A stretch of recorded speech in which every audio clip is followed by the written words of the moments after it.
I'm Dr. Emily Silverman, and welcome to Talking Dementia with Remo Health. Join us as we explore the latest advances, insights, and strategies that help empower those living with dementia and the families that support them. Each episode, we sit down with leading experts, from physicians and researchers to policymakers and clinicians, to provide you with the resources needed to navigate this complex disease.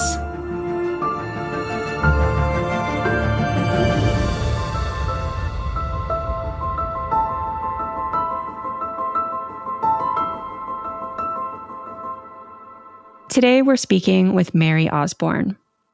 Mary is a licensed occupational therapist with over a decade of experience specializing in dementia care. She holds a Master's of Occupational Therapy from LSU and has worked in a variety of settings, including skilled nursing facilities and home health. Mary is the founder of the platform Your Dementia Therapist and contributes regularly as an educator, speaker, and content creator focused on practical, evidence-based strategies for dementia caregivers. Mary, thank you so much for coming on the show. Thank you for having me. So Mary, tell us, what is occupational therapy and how did you come to the field? Yes, I am so glad we are starting off with this question. Anytime I have told someone that I'm an occupational therapist, they will be like, "Oh, I'm retired. I'm not looking for a job." So I'm glad that we're kind of diving into this question. So an occupational therapist, what we do is we help maximize quality of life after an injury or after a diagnosis that has impacted someone's independence in some sort of way. The best way I can describe what we do is give a few examples of how we can help. So let's say that someone has had a fall and that resulted in a hip fracture, and now that person needed surgery. And they're no longer operating at that independent level that they were functioning at in the past, prior to the fall, prior to the surgery. So now that person has experienced some sort of decline in their day-to-day activities, and they just need a little bit of rehab to help maximize their function, get them back to that independent status. So as an occupational therapist, I would work with them, find out their goals, assess where they're at, and incorporate different strategies and different strengthening modalities to help that person get back to that independent status. Now, if we are talking about a progressive condition like dementia, we work with that person with different strategies, different types of equipment to help that person remain as independent as possible by meeting them where they're at. For example, if I am evaluating somebody who's living with dementia and they're in the middle stages of dementia, they're going to need some help with their day-to-day task. And this could look like that person needing help with feeding themselves. I know that with this diagnosis, that person is going to need more help with their day-to-day activities. So I'm not going to expect to get that person back to an independent level again if they're in the middle stages of dementia. Instead, I'm going to meet them where they're at. I'm going to help offer strategies and different types of equipment that they can use to help them be as independent as possible. So maybe this looks like, for that example, self-feeding. Maybe this looks like me offering a different colored plate. Maybe this is a red plate so they can see the food better. Maybe during my assessment, I noticed that they can't really see the food on their plate, and that's why they're not feeding themselves. So with this red plate, it provides that visual contrast so that person can then identify the food, and hopefully this will help them get started with the task, or maybe I can help them get started and then they can help complete the remainder of the task. So it's really looking at the whole person, assessing where they're at and what that person needs to help maximize their independence, optimize their function, and just get them back to as independent as they can be. So the phrase occupational therapy, some people think it has to do with finding a job or an occupation, but really it's more about how we occupy our time. So dressing, eating, walking, those sorts of things. Is that right? Exactly. Yes. All the activities that we do as part of our daily routine. And how did you come to occupational therapy? I always think about occupational therapy and physical therapy and speech and language therapy there's just a lot of different types of therapy. So how did you come to OT?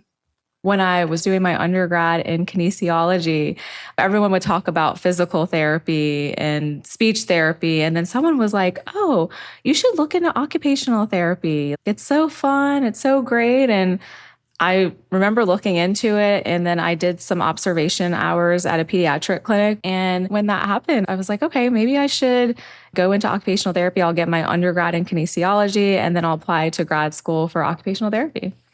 And here I am. What is kinesiology? That's such a great word. Yes, the study of the human movement in the body and that sort of thing.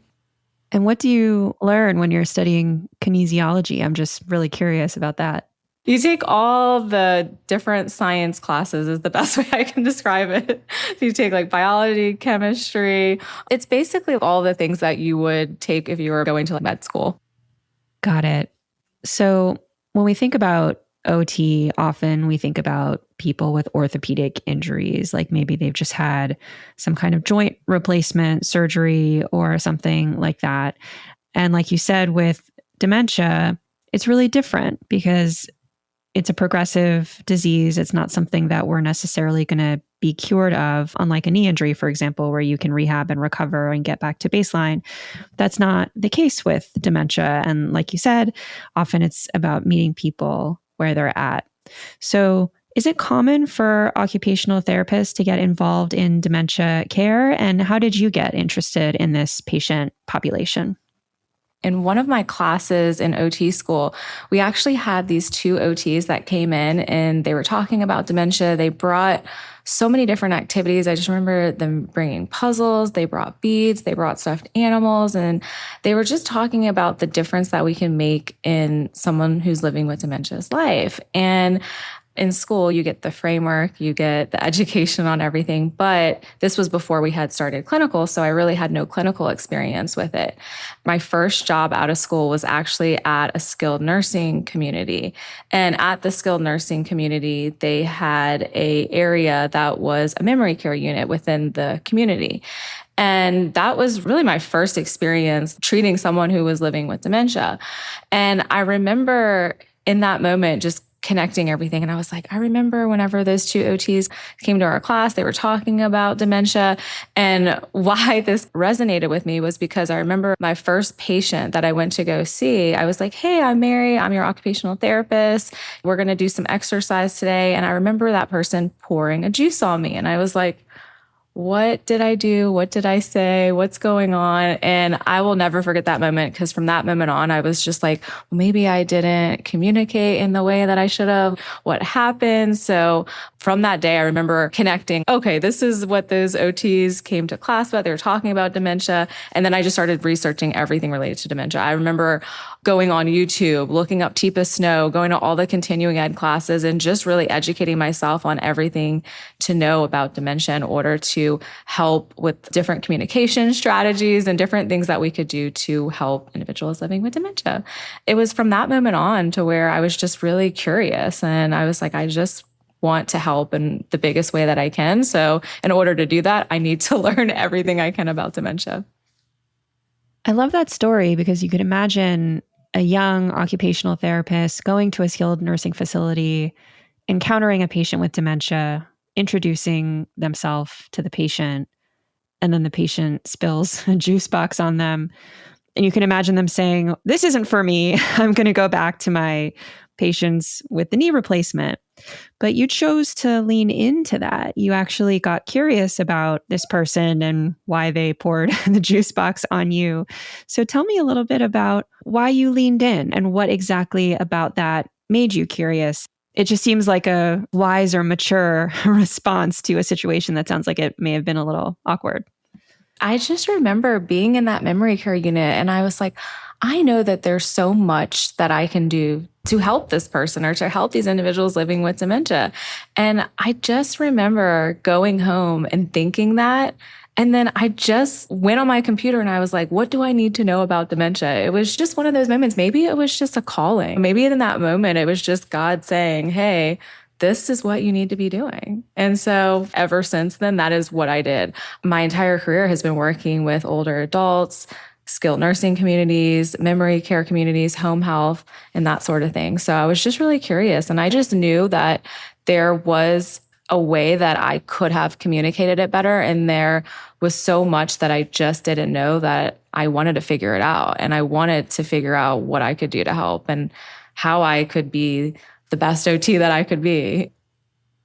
So you go home, you get on your computer, you start learning everything that you can about dementia. I can sense it as you're talking that you're the type of person who's like a sponge, like you just suck it all up. What were some of the first things you found or that you learned that maybe were different from some of the things that you learned in school about different patient populations? Whenever I first researched dementia, no one was really talking about dementia at that time. I mean, that was back in 2012. And so when I was researching it, it was Teepa Snow. So I don't know if you know who Teepa Snow is, but she is also an occupational therapist. And she's one of the OGs. She was back in the day talking about dementia when nobody else was. And so I just remember watching all of her YouTube videos and I was just so intrigued. And it was just strategies to help with different changes in behavior. And as I was doing that, I became interested. I was like, okay, well, now I need to see like what continuing ed classes I could find on dementia. Came across someone named Lanny Butler, who's also an OT. He's an OT and a PT. And he wrote this book called My Past is Now My Future. And he put together this continuing ed class. And he was just talking about all the different ways that we can help throughout the different stages of dementia. And it was just so incredible. And I remember leaving feeling so inspired, like, wow, there are so many things that we can do to make a difference in people's life. And ever since that moment, I just remember like soaking up all that information and just wanting to know as much as I could to help as many people involved. Because like I mentioned, it wasn't really being talked about at the time. Like Teepa Snow, Lanny Butler, those were pretty much the only two people really talking about dementia and how we can help and really make a difference. Yeah, sometimes they say when the student is ready, the teacher appears. And it sounds I like love that. that happened in a way with you. Yeah. So what are some commonly overlooked factors that can impact a person with dementia's ability to be independent, whether it's eating or bathing or dressing independently? Like, what are some of the most common low-hanging fruit areas that you look at when you're evaluating a patient? So whenever I say the word dementia, or whenever just anyone hears the word dementia, what is the first word that you think of? You think of like problems with Memory. Exactly. That's the first thing that the majority of people say. They're like, this person's not remembering anything. It's the dementia. I want to bring this up because although that's the first thing that everyone says, right? Memory impairments. But there's so much to understand when it comes to the memory impairments. There's over 100 different types of dementia. Alzheimer's, the most common type of dementia, the first thing that we'll start noticing is memory impairment. So difficulty with short-term recall. So maybe that person's not remembering that they didn't shower that day. They're not remembering what they had for breakfast. And I say this because something common that caregivers will face when they are caring for someone who's living with dementia in the middle stages is if they go up to the person living with dementia and they tell them, hey, you need a shower, and the person's like, I've already showered. I just did it. The caregiver may think that that person's giving them a hard time or they're being stubborn and they just don't want to shower. But really, short-term memory is being impaired. So they don't remember completing that task, which is why they're telling you that they did it because in their mind, they already completed it. So I think that is really important to understand about memory impairment and really understand what that actually looks like. So that would be the most common thing that we think of. Another factor that I wanted to bring up is anosognosia, which the frontal lobe of our brain is responsible for things like problem solving, for awareness, for insight. Someone living with dementia in the beginning stages, the frontal lobe of the brain is affected. So the awareness, the insight, the problem solving is being impaired. What may look like to us that the person is just being stubborn, that they're denying their dementia, it's really just that lack of insight, of understanding that they have a condition that is causing those impairments. So they don't understand that they need help with their day-to-day tasks because that level of insight is impacted. So I think that's a huge, commonly overlooked factor, is that anosognosia, where the frontal lobe of the brain is impacted in that sort of way, because we may just look at it, like I mentioned, as that person being stubborn and they just don't want to do that. But they really are lacking the insight to be able to understand how that condition is affecting their ability to complete the day-to-day activities. The third one that I will mention is initiation. And I think that this is a huge one that is often overlooked. With initiation, what I mean by that is that person starting a task. So maybe I'm helping that person get dressed and I'm putting all of the clothes in front of them and I'm just expecting them to start. I'm like, here are clothes, get dressed for the day. And they're not starting the task of getting dressed. And one of the reasons that they may not be starting that task is because the frontal lobe of the brain is being impacted and they just need someone else's help to initiate that for them. So if I have the clothes laid out, I can say, okay, let's get your top on and help with that initiation in that way. And maybe that is enough for that person to continue with the task. So I think that that is another factor that is commonly overlooked in the area of caring for someone living with dementia. I love that, because you talk sometimes about in dementia having to be a detective more than in other diseases. So if someone has a broken leg, they have a broken leg. But with dementia, these symptoms may hide themselves as, like you said, oh, they're just being stubborn or they're in denial. But actually, if you're able to get underneath that, you realize that it's actually something deeper. So I'm wondering if you can talk a little bit more about this, almost like a root cause analysis, or when you're taking care of someone with dementia and they're having a behavior or a lack of behavior, I guess, in the case of the initiation one.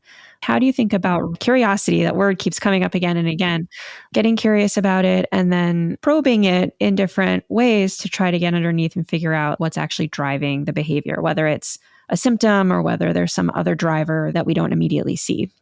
I always say being a detective, and that is so important whenever we are caring for individuals living with dementia. As an occupational therapist, I like to think of occupational therapists as master problem solvers. Like, okay, let's get to the bottom of this. Why is this person reluctant to perform this task? And so, perfect example of this was I actually had a patient refer to me. This was when I was working in a skilled nursing community. And the staff was having difficulty getting this person into the bathroom to toilet to help change the clothes because this person was incontinent, meaning that they were unaware that they had to use the bathroom. So the staff had to help with changing the clothes, getting off and on the toilet, and that sort of thing. So as an occupational therapist, go in, assess the situation, and see what I can do to help everyone involved and how I can help the staff toilet, because toileting is actually an activity of daily living, which is what we call ADLs in the world of occupational therapy that we address. So I learned more about that person. And I know that this person, she was obsessed with headbands, had a beautiful collection of headbands. And I'd actually already known this previously because I had seen this person around the community. And I'm like, gosh, this person always has like the coolest headband. So I went up to this person, complimented the headband, told that person I loved it so much and I would love to see the collection of her headbands. And I knew that the collection of headbands was in the bathroom. So we go into the bathroom, showed me the headbands, and we were just building rapport. I was just talking about the headbands and she was showing me her collection. I was like, gosh, like, can I try one on? I would love one for myself. Like, where did you get these? So right then and there, what did I do? I got her into the bathroom. And then before we actually left, it was the perfect chance to help with toileting. I was like, oh, you know what? Before we go, let's go in here. We're going to freshen up. This is just the perfect example of when we really take the time to be creative, we build rapport, we figure out different ways to communicate, and we focus less on the task that has to be completed and more on the human being in front of us. It's just so, so important. I always say, don't focus on the task itself, which kind of seems paradoxical because it's like, hey, that's what we're trying to do. We're trying to get this person to toilet. But the completion of the task really comes as a result of us being creative and building that rapport with that person. So for any caregiver listening to this, it's really about being a good observer. just listening to your person and knowing their interests. Like, what do they enjoy? What lights them up? What is something you can bring up in conversations with them that really brings out their sense of joy and fun? And then in that situation, the task is completed as the result because we're just focusing on having fun and just being in that moment. Yeah, like you said, a lot of caregivers sometimes can get really focused on like, I need my person to do this thing and using everything that's there as a way to guide the person toward that action instead of doing it in the forcing way. It's such a great way of thinking about it.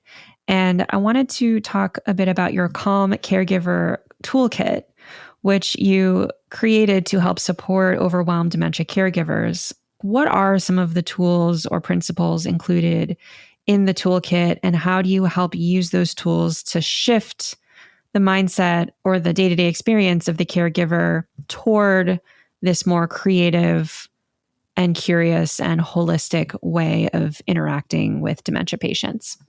The toolkit is a resource I created to just help simplify the caregiving journey.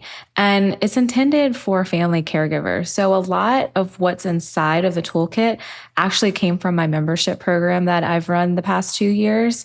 And I turned the membership evergreen. I wanted a way to just like make it accessible for anyone needing help now without a big time or financial commitment. So what I did is I put a 9-video mini course with printable downloads. And these lessons are like 5 to 15 minutes long, but they really share how to help care for the person living with dementia. So if any caregivers are out there like, gosh, I don't know how to help, they won't participate in activities, I'm seeing these changes in behavior, I have different videos that run through how to help your person and also how to help yourself in the process, because you can't help your loved one in the biggest way if you're not taking care of yourself first. So talk a lot about how to help your person, how to help yourself in the process.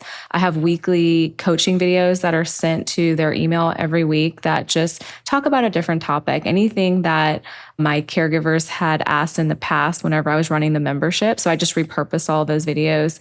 Great questions from different caregivers. And so it's just incredible the way that the caregivers would engage in the content. And really, they're curious, they're asking questions, they're really wanting to know what they can do to help their person in the best possible way. And so every week, I put together different videos that address the questions that they were having or the concerns they were seeing, or maybe it was something that inspired me that week. So I put all of this into weekly coaching videos that I send out. I also have recorded Q&A sessions with different experts in the field, like a neurologist, financial advisor, grief coach, and just different tools to just help with changes in behavior, communication, just a way to make dementia feel a little less complex and just give caregivers the confidence to empower them with different strategies that they can use to improve the care for themselves and also for their loved one in this process. What are some of the most common questions that come up from dementia caregivers? Is it focused around food and eating, or is it focused around bathing or sleep or behavior when you're out in the world? Let's say you go to a store or something and there's some disruptive behavior happening, or maybe some of it's just processing grief, or I don't know. What are some of the most common topics that come up? I would say a lot of caregivers struggle with my person is refusing to perform, specifically related to dressing and bathing, or they're wearing the same clothes over and over. They're not wanting to bathe. How can I help? Or just like general questions about the diagnosis. Like, is it normal that I'm needing to help them more? And how do I provide this help? So just different questions like that. And then also questions related to dementia, like, is Alzheimer's the same thing as dementia? I think that's one of the most common questions I get in general. I've heard Alzheimer's, I've heard dementia. What is this? Is this the same thing? Also, what I've found from a lot of caregivers is that they found my information and they said that when they are going to the primary care physician, it's just like they're getting that diagnosis and they're just left with a pamphlet and that's it. and they're like, what do I do now? Like, I want to learn how I can help myself, my person. What do I need to expect? Different things like that. So this was just my way of compiling all this information. I just remember when I first opened up my company, I was just on this mission. I started writing everything that I wish that someone would have given me. I've written ebooks, planners, so many different things. Like I've helped with a program with a nonprofit to educate professional caregivers.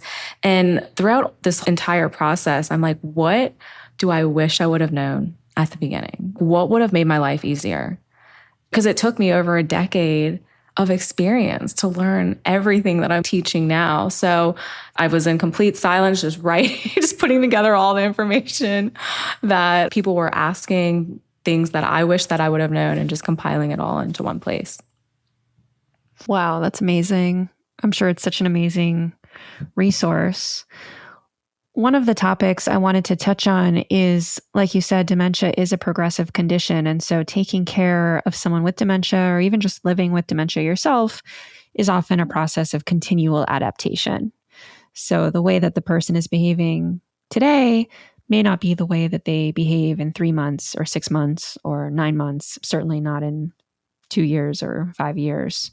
So how do you think about that? Like, do you ever have a situation where a family is just hitting a rhythm and then something changes and they have to kind of go back to the drawing board, and the frustration that comes out of that? And how do you coach people through those changes that are always going to be happening because it is a progressive disease? Adapting to this diagnosis is so important because things, like you mentioned, they're constantly changing with a dementia diagnosis. So caregivers who are listening to this, if you're experiencing that frustration, this is completely normal. There's nothing wrong with you.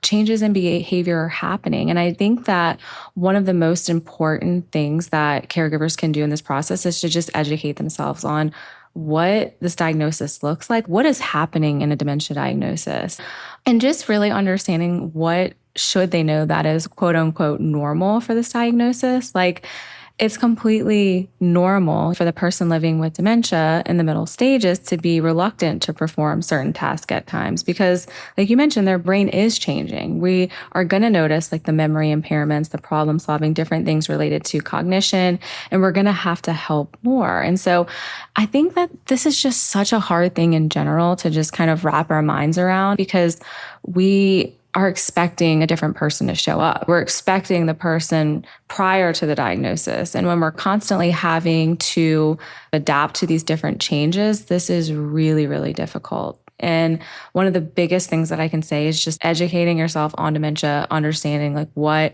is normal, like I mentioned.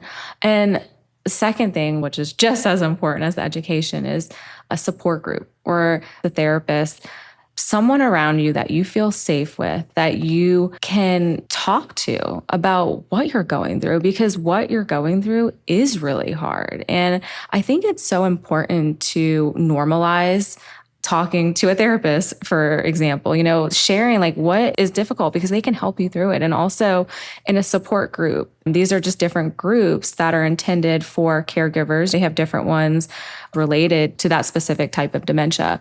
And you can join a support group and you can join other caregivers and have that support around you. You can share what's happening because A, that makes you feel not so alone.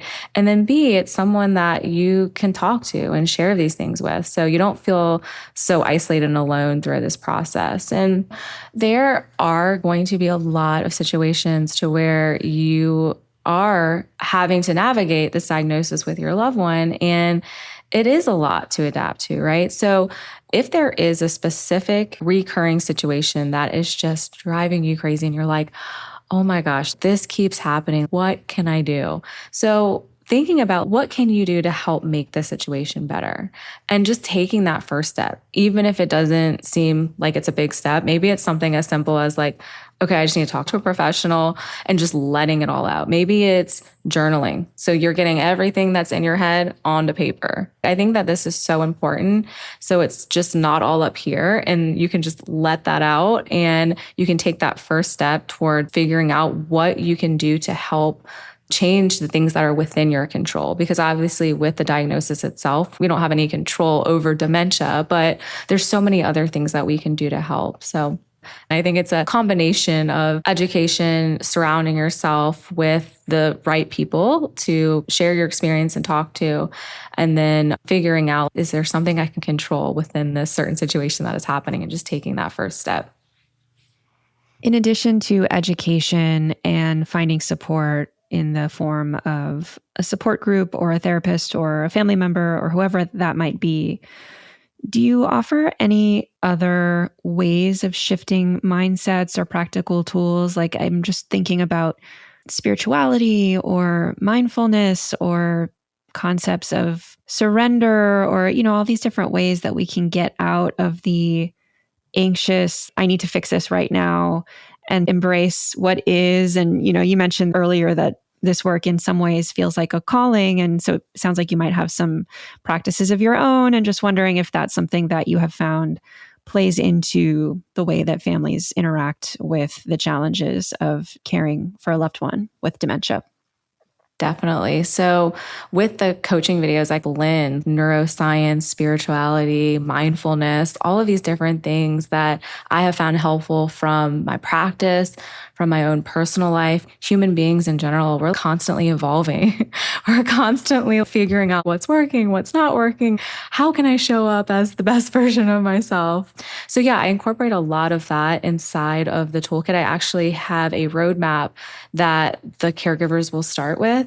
And this just talks about different things and shifting that mindset and reframing it to see things from 1,000-foot view, right? So like zooming out and really seeing, okay, what does this look like? And when it comes to helping myself in this process and helping my person. So go through, and with the roadmap, I have different videos, and then I have different questions that spark curiosity, that really help with reframing the mindset, that get the caregiver really thinking about, oh, okay, like maybe I can use this in my own personal life. And of course, everyone is so different with how they respond to different information. So when you hear some of this information, one of the things that you might practice might end up being the thing that you make a habit of in your day-to-day life, and really see a significant difference in your life and in the person living with dementia.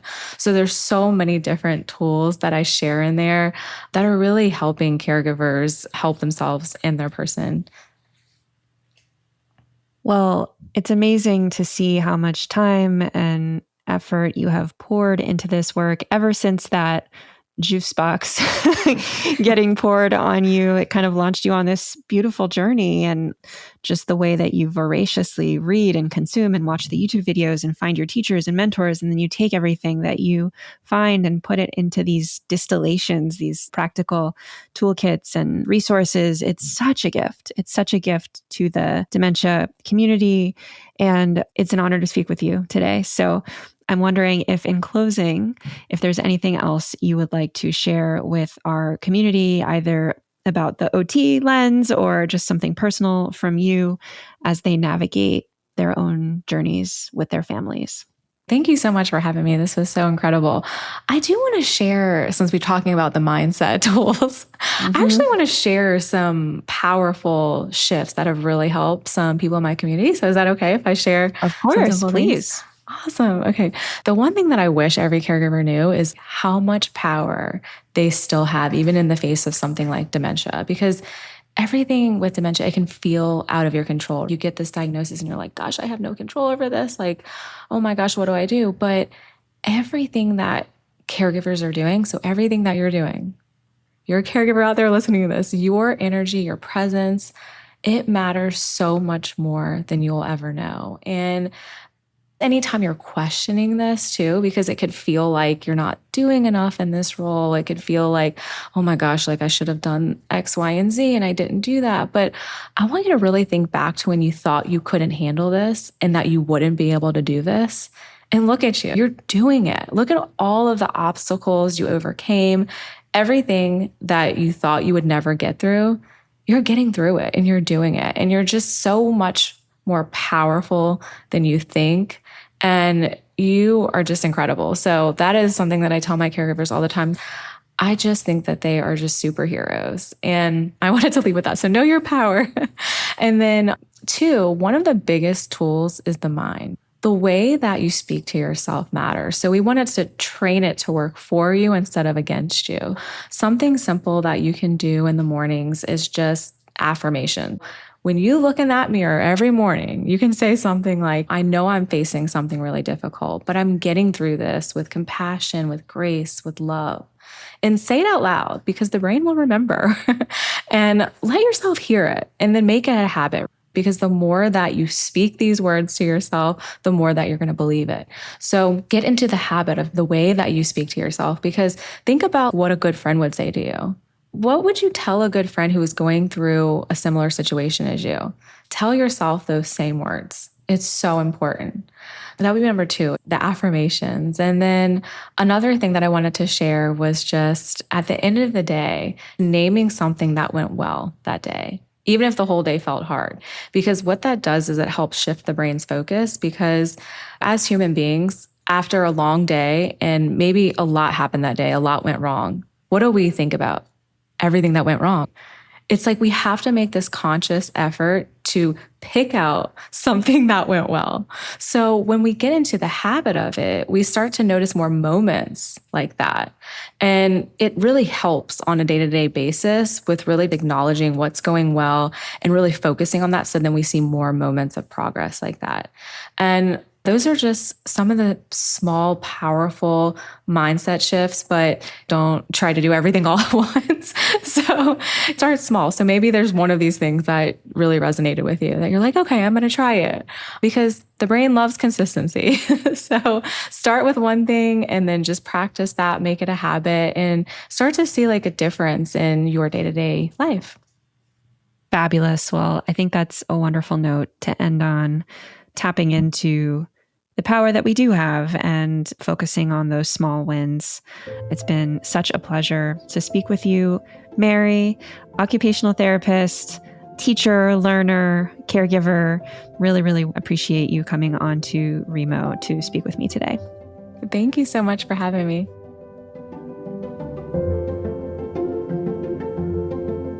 Thank you for listening. For more information about this episode, check out the links and resources listed in the show notes. If you're interested in learning more from Remo, visit us at www.remo.health. Take care.